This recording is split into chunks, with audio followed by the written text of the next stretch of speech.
Hi everyone, my name is Lars Rönnbäck and I work as a consultant at a small company called Up to Change.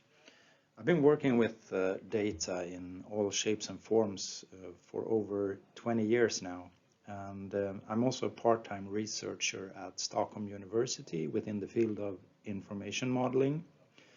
And my research is focusing, or lately anyway, has been focusing on information that is sort of more true to life, the true nature of information. Because the information that we usually see in databases is information that plays very nice. It's sort of the Facebook version of data.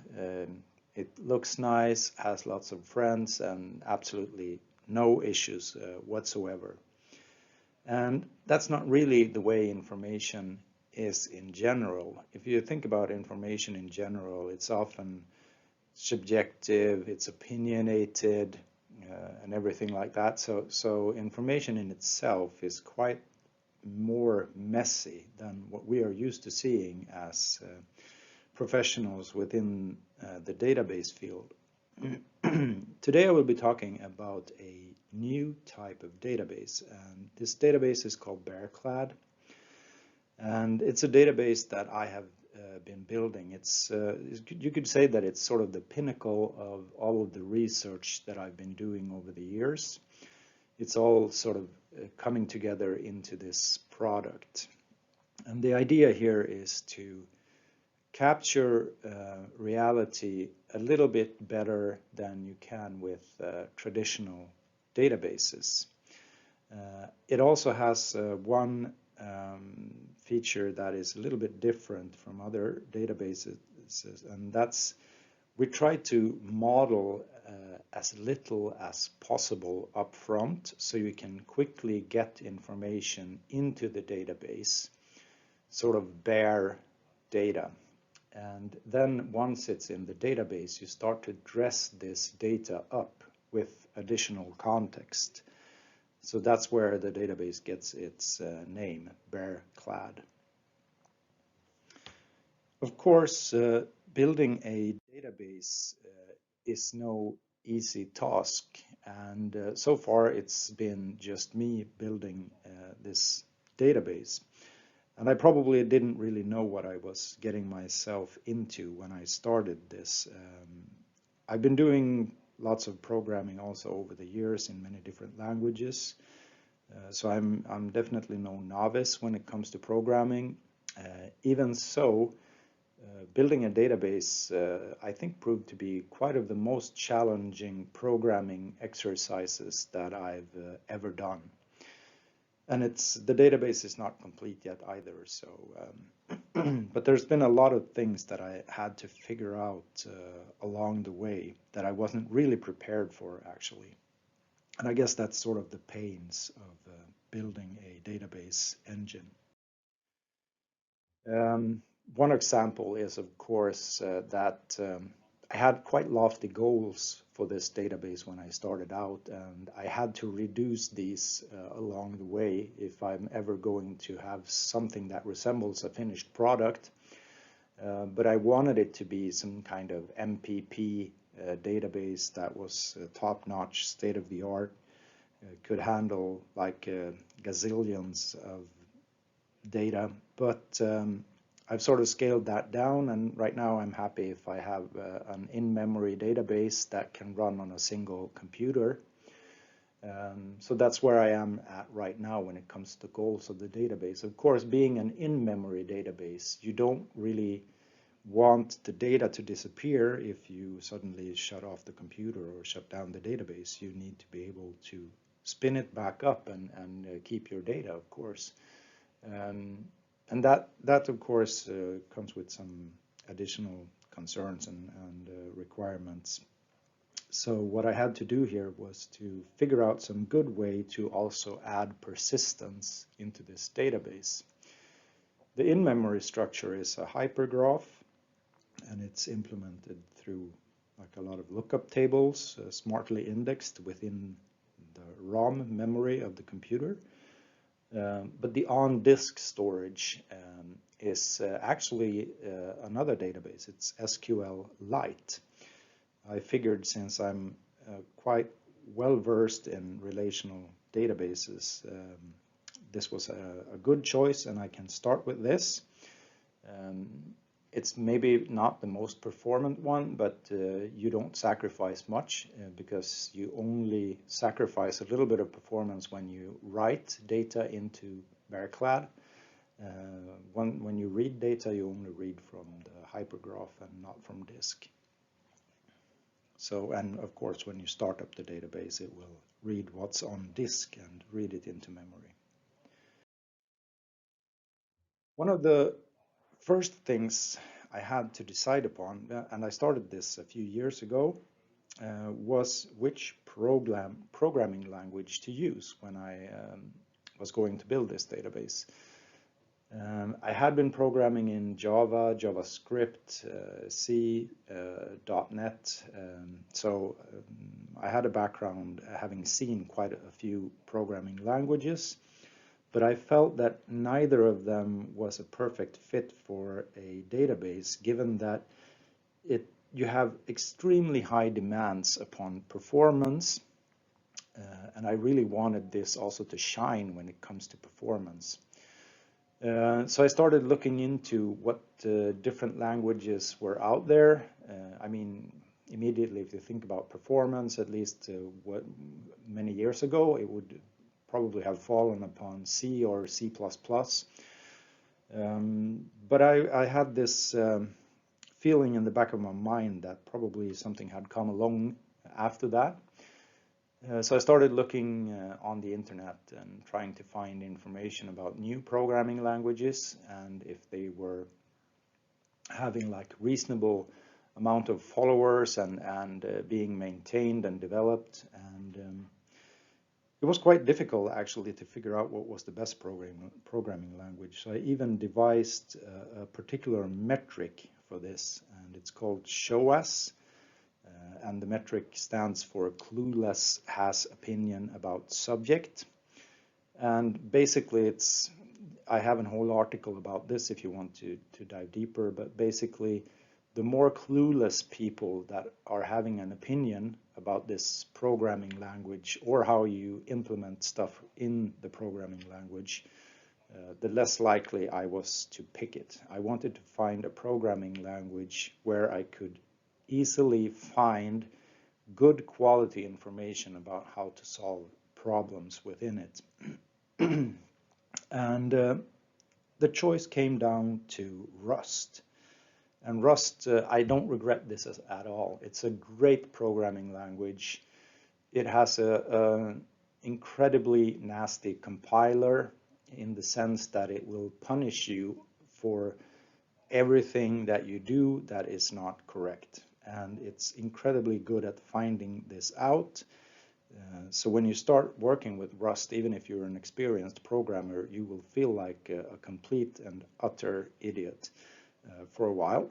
But once you get past this initial hurdle of fighting with the compiler, it is a great language, and I think it's going to flourish in the future. And a lot has happened also within Rust over the years that I've been programming this database. So, what's the theory behind this database? Well, the database is not a relational database. It's based upon something different. And this different thing is called a posit. And it is sort of an atomic structure that you can use to capture a statement or a piece of information that you want to store in the database. And the intent of it is to capture some value that is appearing for one or many things at some point in time. We will look closer at this in just a second. So the idea is not that difficult or complex, and we use this single structure to capture everything that goes into the database, whether it be some attribute or something, or a relationship or a classification, an opinion about something, everything is a posit. So it's just one structure for everything. And that makes it, of course, easier when you work with and want to build the backend within the database, because you only have to build something that manages this single structure. And this is what a posit looks like. You have some, the posit is the thing that's in the brackets. We have something that is the actual posit thing, which is sort of an alias or an identifier or whatever you want to call it, first on the left-hand side. Then you have a number of things that appear with some role that they are playing in here, some kind of value that is appearing, and a time point that is when this value appears at the end. So this is what the atomic data piece looks like and what the database is working with internally. I made a proof of concept of this early on in a relational database, sort of as a layer in a relational database. But like other technologies that I've been working on, for example, anchor modeling, it's also sort of a layer within your relational database that provide additional functionality that the relational database itself does not. And in this case, the relational database wasn't really good at managing these types of structures that you see in front of you. So, because there could be like a dynamic number of things and roles involved, so the performance kind of sucked in this proof of concept that I built. Nevertheless, I was able to test out many different types of algorithms there, so it's been quite useful anyway. It's also available on GitHub if you're interested in that relational proof of concept. So we also need to introduce some terminology. So the combination of a thing and a role we call an appearance. All of these appearances taken together we call an appearance set. Then you have this value, which we call appearing value, and the time point, which we call appearance time.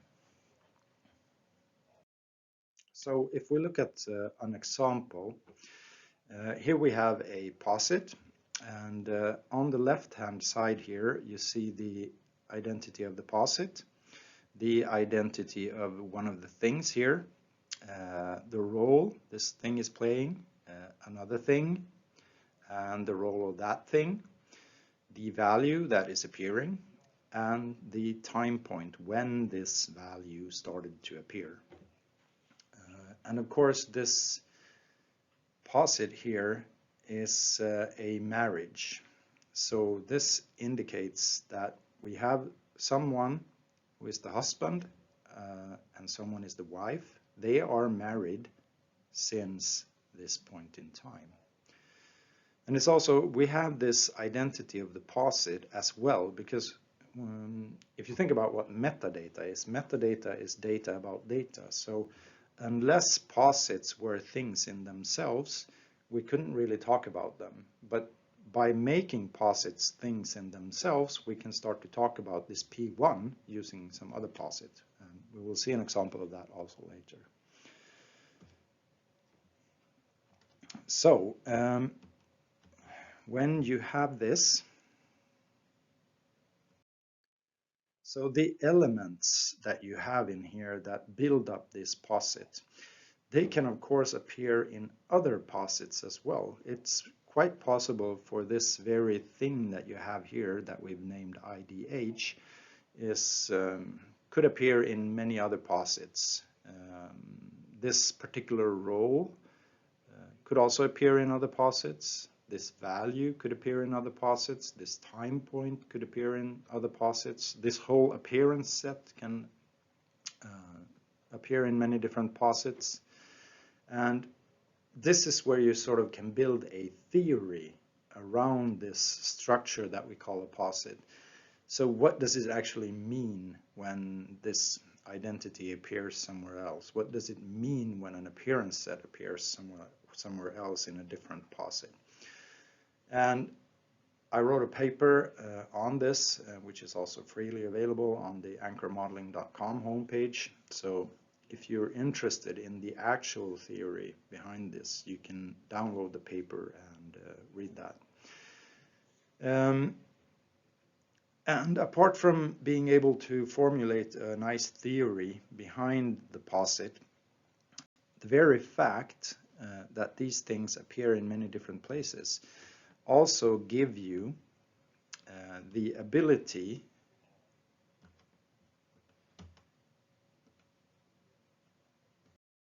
to search in many different ways.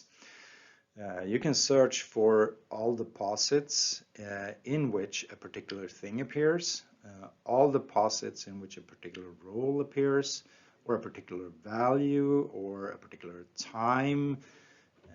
And the great thing about this is that this is much richer than the way you can, for example, do queries in a relational database. So in this way, you sort of combines many ways of searching, from relational databases, graph databases, name value pair databases. The posit makes it possible to do all these types of searches. So you can search in ways that you haven't been able to search before.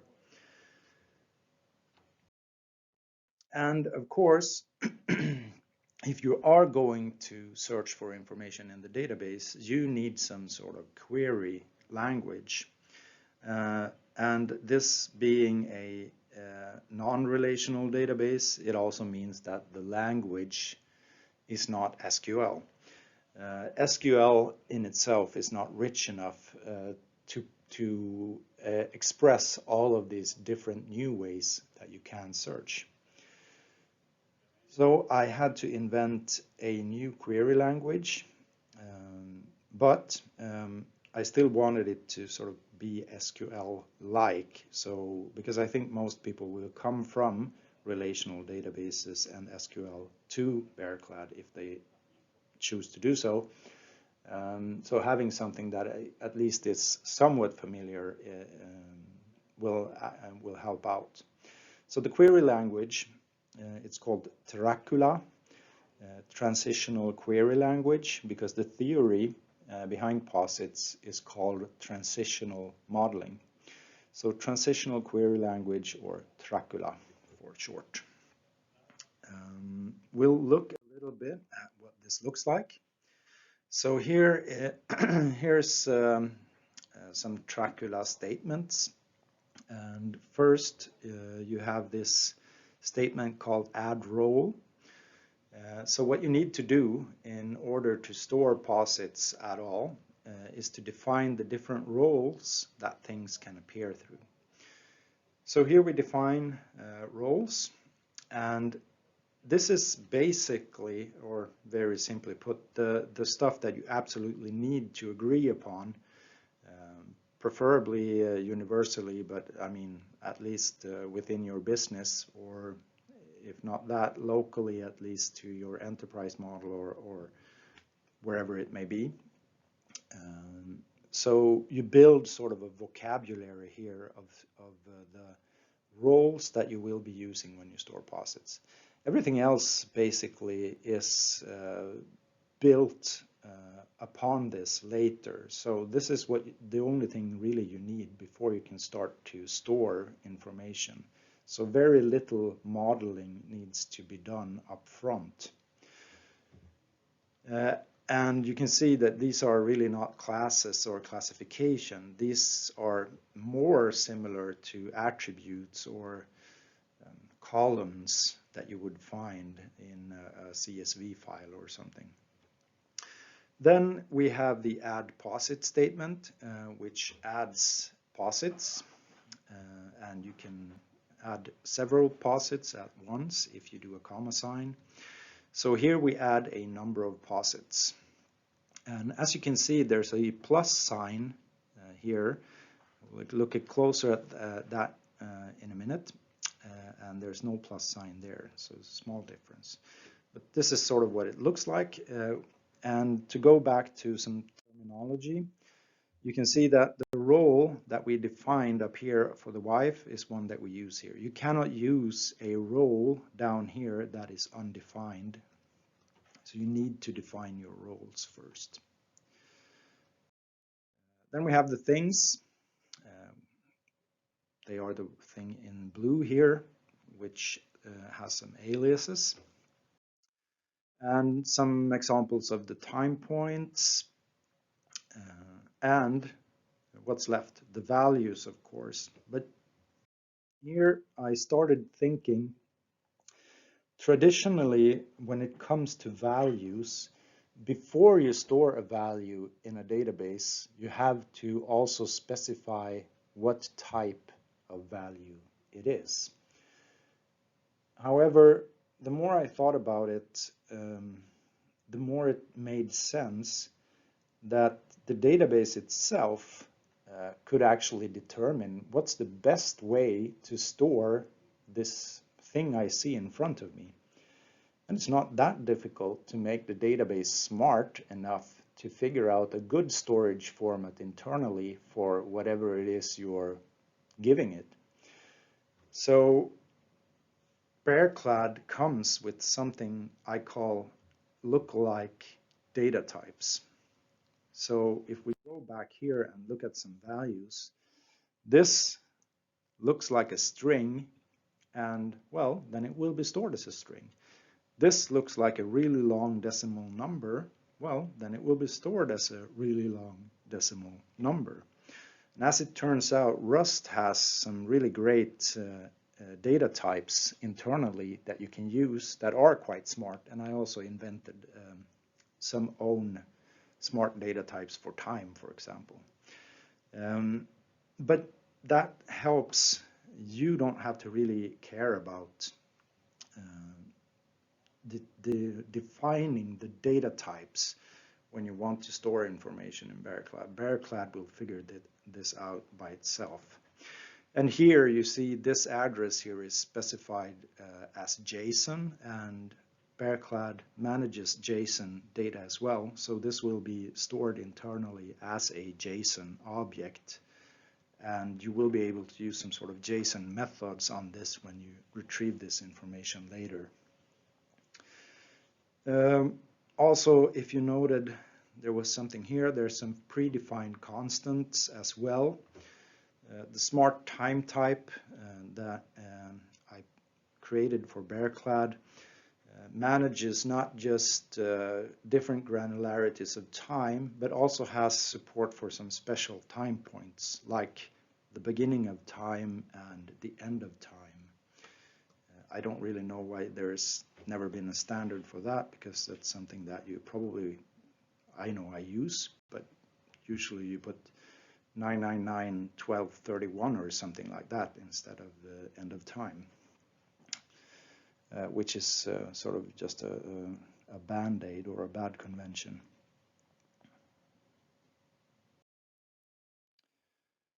Now, you may also have noticed that I never put in any unique identifiers or numbers or something for those things I was putting into the database. Instead, you saw me use aliases, IDH and IDW for the husband and wife. Those were just random variable names. You can choose whatever you want.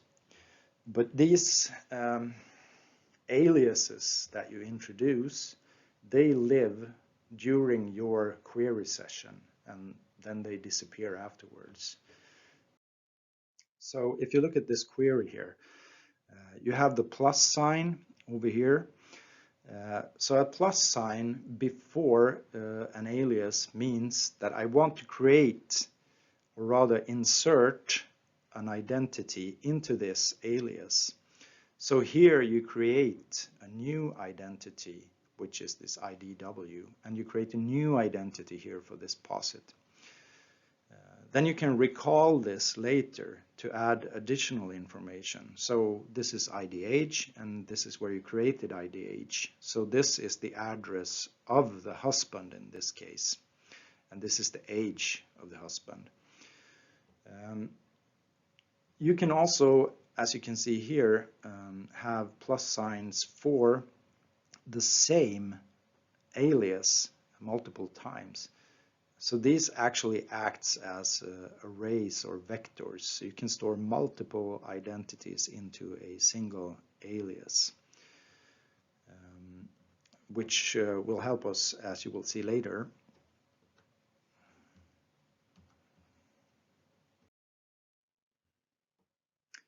So looking at this slide, we add some additional information about the wife in this case.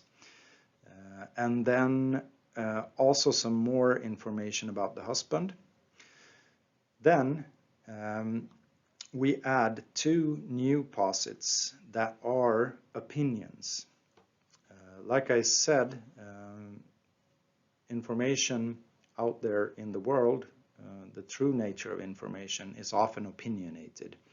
So Bareclad supports this, so you can add opinions about the posits. So in this case, you can see that we are referring to a posit, and we are ascertaining this with some certainty. And in this case, when it says 100%, it means that we are absolutely certain that this is the case, that whatever the posit is stating is true. On the other hand, you could also state here with negative certainty. That means we're absolutely certain of the opposite of what this posit is stating. And of course, any degree in between 100 and minus 100 is also possible to state. So if you think that something is quite likely, perhaps that's maybe 75% sure. So that's also possible to state in this case. And further down here, we can also add classifications. So here we add, with a plus sign, we get a new identity for something that we name person since now. And this we connect to this IDW, that's the wife. In this case, this wife thing, we say that it belongs to this class called person. And it does so since the birth of the wife.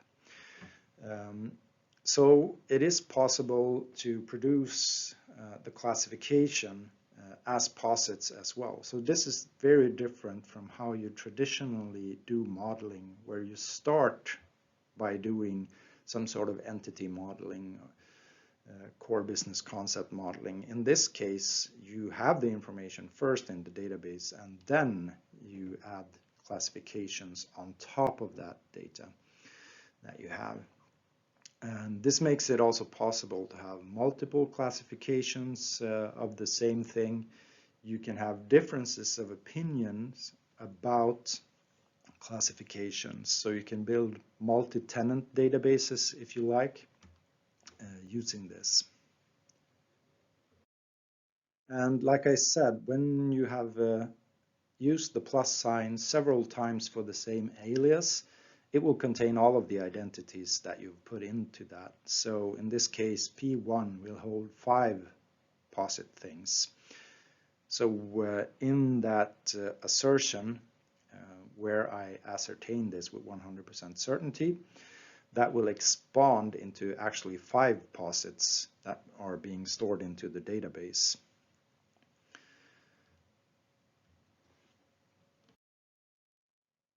And you heard me say assertion, and we have some terminology here as well. When you create these opinions, we call them assertions of posits. And that's an example of metadata. Any posit that contains a reference to a posit is metadata, because it's information about information. And we separate this from the classification, because as you can see, the classification is done on instances or things themselves that you bind to a class. So in that case, there's no posit in there. The identities are the identities of regular things. So it's information, but it's not information about information, but it's tending towards that anyway. So to differentiate this from data, we call this peridata or peripheral data. So classification is peripheral data and assertions are metadata. Bareclad will come with some reserved roles. So posit, ascertains, thing, and class are roles that you don't have to add yourself. The database will already understand these roles. So now that we've added some information into Bareclad, we want to search the database.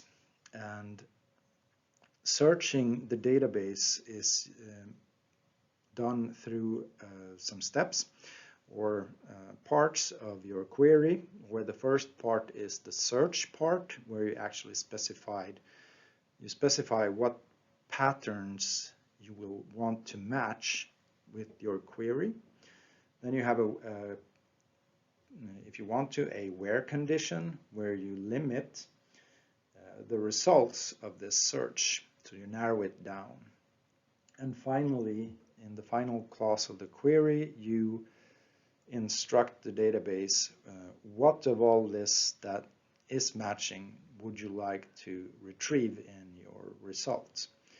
So if it's lots of different possibilities for columns and stuff, then you decide here at the very end that I'm only interested in these two things or whatever it may be.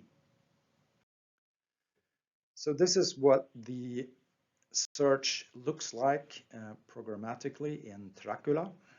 And you do a search here using a syntax that is sort of a pattern matching, regular expression like syntax.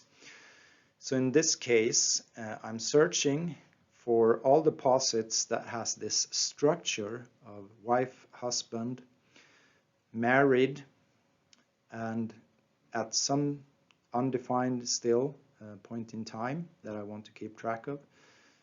And they should still be married. The current value should be married. That's what the as of stands for. Then I also want to fetch the posits where the name corresponds. So this is the wife identity. I want the same identity here and pick out the name. And I want to store this name in this alias called W. And I don't care about the time. It can be any time. It can be any husband. But interestingly here, it says as of T. So this is sort of a temporal join between these two, because I want all of the posits of the people that are married now, but I want their names as they were when this married appeared. So I'm backing the clock here to this point in time. So this posit I want to see as it was at this point in time T.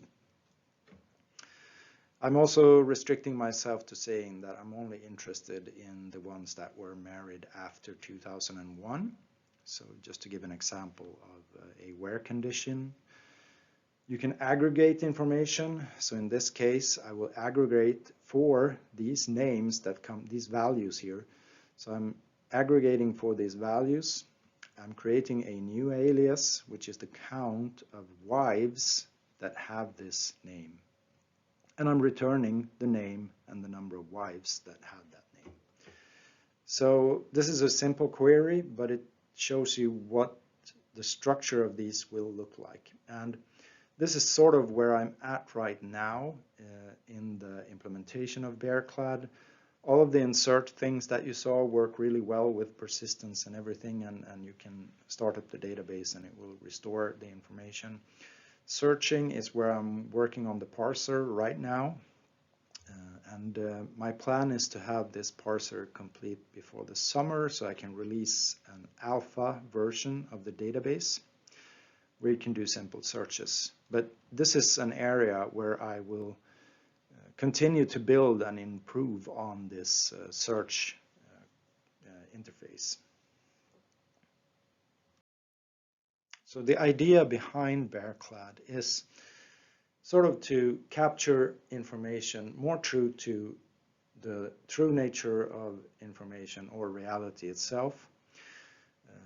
And the way we do that is to first figure out as few things as possible that you have to agree upon, so that basically all of the other stuff is things that you can, if you want to, disagree upon.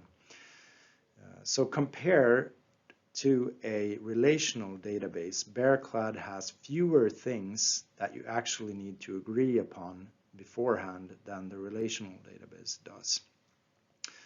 And of course, Bareclad do things that relational databases don't, at least not internally in their database engine.